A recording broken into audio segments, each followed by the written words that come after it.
बिस्मिल्लाहिर्रहमानिर्रहीम। अस्सलाम वालेकुम। नबी सल्लल्लाहु अलैहि वसल्लम का इरशाद मुबारक है, जो शख्स नमाज फजर बजमात अदा करे फिर अपनी जगह पर बैठकर अल्लाह ताला का जिक्र करता रहे यहाँ तक कि सूरज तुलू हो जाए, फिर वो 2 रकात इशराक की नमाज पढ़े तो उसके लिए एक मुकम्मल हज और उम्रे का सवाब होगा।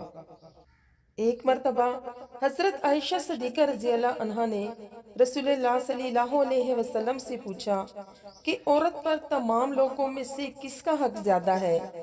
तो रसूलुल्लाह सल्लल्लाहु अलैहि वसल्लम ने फरमाया, औरत पर सबसे ज्यादा हक इसके शोहर का है।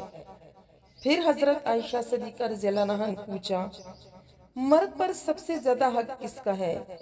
तो रसूल पाक सल्लल्लाहु अलैहि वसल्लम ने फरमाया, मर्द पर सबसे ज्यादा हक उसकी माँ का है। आपने फरमाया, नमाजों में एक नमाज ऐसी है कि जिससे वो छूट जाए गोया उसका घर बार सब लूट गया, और वो असर की नमाज है।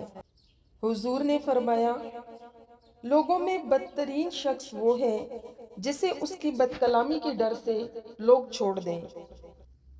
आका करीम ने फरमाया, कोई बंदा मोमिन नहीं होता जब तक उसको मेरी मोहब्बत, घर वालों, मालो दौलत और सबसे ज्यादा अजीज ना हो।